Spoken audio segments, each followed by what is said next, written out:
London के बाजार में 27 फरवरी को ब्रेंट क्रूड की कीमत $70 प्रति बैरल थी। 28 फरवरी को अमेरिका और इजरायल ने ईरान पर हमला किया और तेल उबाल खाने लगा। 3 मार्च को ब्रेंट क्रूड ऑयल $85 प्रति बैरल टच कर गया। 6 मार्च को ब्रेंट क्रूड ऑयल का भाव $94 प्रति बैरल हो गया और 9 मार्च को क्रूड का भाव $117 प्रति बैरल तक पहुंच गया। 10 दिनों के युद्ध में ही कच्चा तेल 70% तक महंगा हो चुका है। लिक्विफाइड नेचुरल गैस यानी एलएनजी के दाम 90% तक चढ़ चुके हैं। तेल की इकोनॉमिक्स डोनाल्ड ट्रंप के वॉर इकोनॉमिक्स पर भारी पड़ने लगी है। ईरान युद्ध में गिरने वाला एक एक बम तेल की कीमतों को चढ़ा रहा है। तेल बाजार के एक्सपर्ट्स को लगता है कि अगर युद्ध नहीं रुका तो जल्द ही क्रूड ऑयल $150 प्रति बैरल तक भी पहुंच सकता है और अगर युद्ध लंबा खिंच गया तो पहली बार तेल $200 को भी पार कर सकता है। तेल की कीमतें अमेरिका के लोगों की जेबें जलाने लगी हैं। ब्रिटेन समेत पूरे यूरोप में तेल और गैस की किल्लत शुरू हो गई है। एशिया के वियतनाम में तेल की पैनिक बाइंग हो रही है। बांग्लादेश के लोगों को लग रहा है कि कहीं उनके देश में पेट्रोल और डीजल का स्टॉक खत्म ना हो जाए। वो भी अपनी गाड़ियों की टंकी फुल कराने के लिए पेट्रोल पंप के आगे जमा हो गए हैं। जकार्ता, इंडोनेशिया और हांगकांग में भी यही सीन देखा जा रहा है।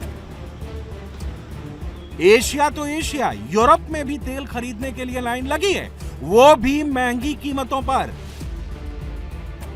ब्रिटेन में हल्ला मचा है कि लंदन में सिर्फ 2 दिन का ये स्टॉक बचा है, इसलिए वहां भी अफरा तफरी है। दुनिया में तेल का संकट है और यहाँ ईरान में वही तेल तेहरान की नालियों में धू धू करके जल रहा है। तेहरान की सीवर लाइन में इस वक्त पानी से ज्यादा तेल बह रहा है और उसमें लगी आग पूरे शहर को धधका रही है। ऐसा लगता है कि मानो तेहरान आग के गोले पर बैठा हुआ है। इजरायल ने तेहरान के ऑयल डिपो पर अटैक किए जिससे उसमें आग लग गई। ऑयल डिपो के टैंकर जलने और पाइपलाइन फटने से तेल नालियों में फैल गया। नालियों में बह रहे तेल में आग लगी तो उसे बुझाने का कोई उपाय नहीं मिल रहा। आपकी टीवी स्क्रीन पर जो आग दिखाई दे रही है वो एआई जनरेटेड आग नहीं है, ये रियल फायर है, जैसे ईरान के पत्रकारों ने अपने कैमरे से शूट करके दुनिया को दिखाया है। सेंट्रल ईरान के इस्फहान शहर में भी इजरायल ने तेल के डिपो और रिफाइनरियों को जला दिया है। यह इस्फहान की सबसे बड़ी रिफाइनरी है, इसे हिट किया गया है। इजरायल अमेरिका ने ईरान का तेल डिपो जलाया तो ईरान ने बहरीन की सबसे बड़ी ऑयल कंपनी बापको को जला दिया। इस आग ने अंतर्राष्ट्रीय तेल बाजार में भी आग लगा दी। सऊदी अरब की तेल कंपनी अरामको भी जल चुकी है। ईरान के ड्रोन अटैक में हुए नुकसान के बाद अरामको ने अपना प्रोडक्शन घटा दिया है। कतर, जॉर्डन, ओमान, यूएई इन सभी देशों ने अपना ऑयल प्रोडक्शन घटा दिया है क्योंकि इनके तेल को बाजार तक पहुंचाने का रास्ता बंद है। ऑयल रीच फारस की खाड़ी को अरब सागर से जोड़ने वाला एकमात्र समुद्री रास्ता है स्ट्रेट ऑफ हॉर्मूज यानी हॉर्मूज जलद मरुमध्य। ईरान ने इसकी नाकेबंदी कर दी है। चेतावनी के बाद भी स्ट्रेट ऑफ हॉर्मूज पार करने की कोशिश करने वाले एक जहाज को ईरान ने जला दिया।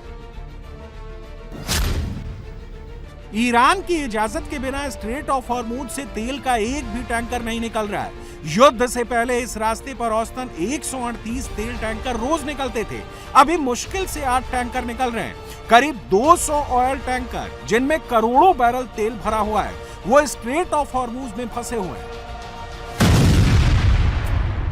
अमेरिका ने ईरान की नेवी को 90% तक खत्म करने का दावा किया है। ट्रंप ने ईरान के 44 वॉरशिप को डुबो देने की बात कही है। फिर भी आईआरजीसी की नेवी अभी इतनी ताकतवर है कि स्ट्रेट ऑफ हॉर्मूज को अमेरिका क्लियर नहीं करा पा रहा। पूरी दुनिया में हर दिन करीब 100 मिलियन बैरल यानी 10 करोड़ बैरल कच्चे तेल की खपत होती है।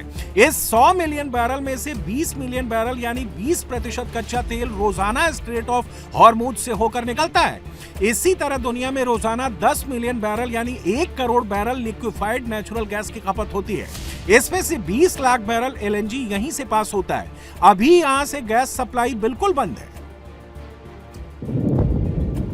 इसीलिए दुनिया भर में अब ऐसी बातें शुरू हो चुकी हैं कि ईरान का युद्ध डोनाल्ड ट्रंप के लिए उल्टा पड़ने लगा है।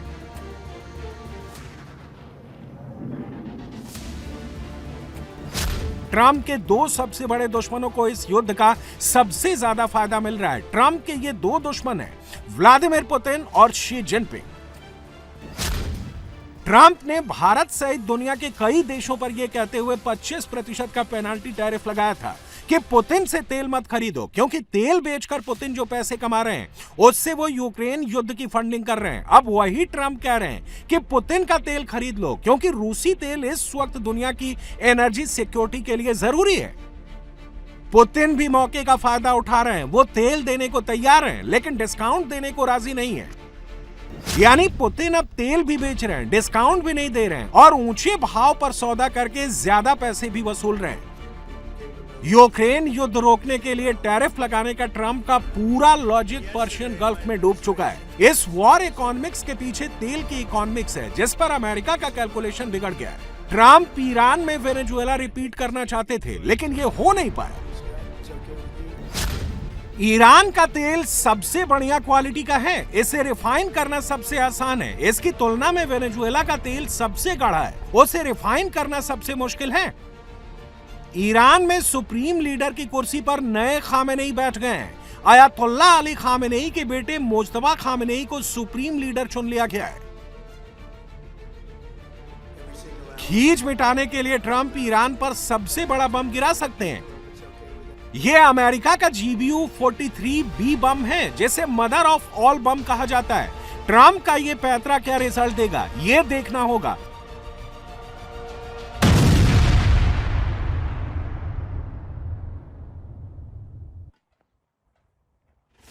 मगर युद्ध के 10वें दिन तेल बाजार में पैनिक मच चुका है।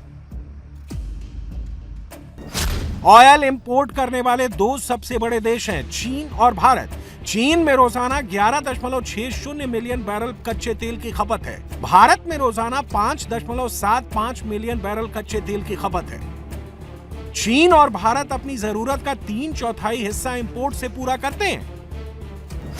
चीन रूस से अपनी जरूरत का 20% कच्चा तेल खरीदता है, सऊदी अरब से 14%, ईरान से 11%, इराक से 10%, ओमान से 7%, यूएई से 6%, ब्राजील से 6%, अंगोला से 5%, वेनेजुएला से 2% और अन्य देशों से 17% क्रूड ऑयल खरीदता है।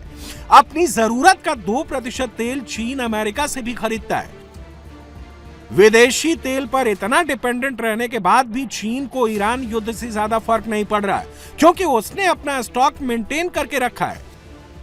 जिनपिंग के पास 120 करोड़ बैरल कच्चे तेल का स्टॉक है, इससे चीन की अगले 100 दिनों की जरूरतें पूरी हो सकती हैं। भारत के पास 14 करोड़ 40 लाख बैरल कच्चे तेल का स्टॉक है, इससे भारत की अगले 25 दिन की जरूरत पूरी हो सकती है। अंतर्राष्ट्रीय बाजार में कच्चे तेल की कीमतें 70% तक बढ़ जाने के बाद भी भारत में तेल के दाम नहीं बढ़ाए गए हैं, लेकिन असर दिखना शुरू हो गया है। बेंगलुरु के होटल रेस्टोरेंट चलाने वालों ने कह दिया है कि कॉमर्शियल गैस सिलेंडर की सप्लाई नहीं मिल रही, इसलिए आगे से उनको रेस्टोरेंट बंद करने पड़ सकते हैं। चीन हर हफ्ते तेल के दाम को रिव्यू करता है। पिछले हफ्ते ही उसने तेल के दाम बढ़ाए हैं। चीन में आगे और दाम बढ़ सकते हैं। यह तब हो रहा है जबकि चीन ने रूसी तेल खरीदना ना कभी बंद किया ना कभी कम किया। चीन की इकोनॉमी पर ईरान अमेरिका जंग की तगड़ी मार पड़ी है। चीन में महंगाई की दर पिछले 3 साल में सबसे ज्यादा हो गई है, लेकिन चीन ने धीरे धीरे एक काम किया है। चीन ने बड़ी तेजी से तेल पर निर्भरता कम की है। सिर्फ 1 साल में चीन ने इलेक्ट्रिक गाड़ियों का शेयर 12% तक पहुंचा लिया। इससे गाड़ियों के ईंधन की बिक्री 5.7% कम हो गई। अमेरिका और यूरोप मिलकर जितनी बिजली बनाते हैं, उससे 40% ज्यादा बिजली अकेले चीन बना रहा है।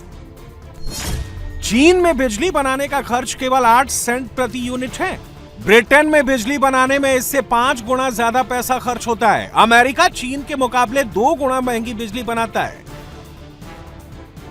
चीन ने कोयला सस्ता रखा, कोयले से चीन ने सस्ती बिजली बनाई। चीन की सरकार ने लोगों को इलेक्ट्रिक व्हीकल की ओर मोड़ा। सस्ती बिजली, सस्ती गाड़ी और चार्जिंग का मजबूत इंफ्रास्ट्रक्चर। इलेक्ट्रिक व्हीकल्स की बैटरी बनाने के मामले में भी चीन डोमिनेट करता है। चीन दुनिया का 56% ईवी बैटरी बनाता है। साउथ कोरिया में 26% ईवी बैटरियां बनती हैं। जापान दुनिया का 10% ईवी बैटरी प्रोड्यूस करता है। बाकी दुनिया में केवल 8% ईवी बैटरियां बनती हैं। चीन कई मामले में अमेरिका से आगे निकल रहा है। ईरान पर हमला करके ट्रंप ने चीन को सस्ते तेल की सप्लाई पर ताला लगाने का प्रयास किया, लेकिन ऐसा हो नहीं पाया। अब ट्रंप ने एक नया प्लान बनाया है। स्ट्रेट ऑफ हॉर्मुज की नाकेबंदी से परेशान अमेरिका अब ईरानी तेल के नर्व पर कब्जा करने की योजना बना रहे हैं। ये ईरान का खार्ग आइलैंड है। खार्ग आइलैंड पर्शियन गल्फ में ईरान के तट से सिर्फ 25 किलोमीटर दूर स्थित एक छोटा सा कोरल द्वीप है। यह बुशर से 57 किलोमीटर दूर और जेनावे से 38 किलोमीटर दूर है। इस आइलैंड की लंबाई 5 से 8 किलोमीटर है। खार्ग आइलैंड ईरान के तेल सप्लाई सिस्टम की लाइफलाइन है। ईरान अपना 85 से 90% तेल इसी द्वीप से निर्यात करता है। यहाँ 3 करोड़ बैरल कच्चा तेल स्टोर किया जाता है। खार्ग आइलैंड से रोजाना 70 लाख बैरल तेल लोड किया जा सकता है। खार्ग को 1960 के दशक में अमेरिकी तेल कंपनी अमोको ने डेवलप किया था। ईरान पाइपलाइन के जरिए इस द्वीप तक तेल पहुंचाता है और यहाँ से विदेशी तेल टैंकरों पर कच्चा तेल लोड किया जाता है। खार्ग आइलैंड से होने वाले तेल व्यापार से ईरान की सरकार चलती है। ईरान की वॉर मशीन यहीं से चलती है। आईआरजीसी के कमांडर्स को उसी पैसे से सैलरी मिलती है। अमेरिका की जिमी कार्टर सरकार ने 1979 में भी खार्ग पर मिलिट्री ऑपरेशन करके उसे अपने कब्जे में लेने का प्लान बनाया था, लेकिन अमेरिका अपने प्लान पर आगे नहीं बढ़ा क्योंकि इससे दुनिया भर में आर्थिक संकट खड़ा होने का खतरा था। 47 साल बाद ट्रंप के सामने दोबारा वही प्लान रखा गया है। यदि अमेरिका के कमांडोज ने खार्ग पर कब्जा कर लिया तो ईरान की इस्लामी रिजीम का रेवेन्यू सिस्टम तुरंत कोलैप्स कर जाएगा। इसके लिए महीनों के सैंक्शन की जरूरत नहीं पड़ेगी, काम तुरंत हो जाएगा। आईआरजीसी के प्रोविंशियल कमांडर्स की सैलरी भी बंद हो जाएगी। हिजबुल्लाह और हूती को जो ईरान पैसे भेजता है वो भी बंद हो जाएगा। लेकिन इसमें जरा भी गड़बड़ी हुई तो ईरान फुफकार के पलटवार करेगा। तेल की कीमतें आसमान छुएंगी और विश्व युद्ध भी शुरू हो सकता है।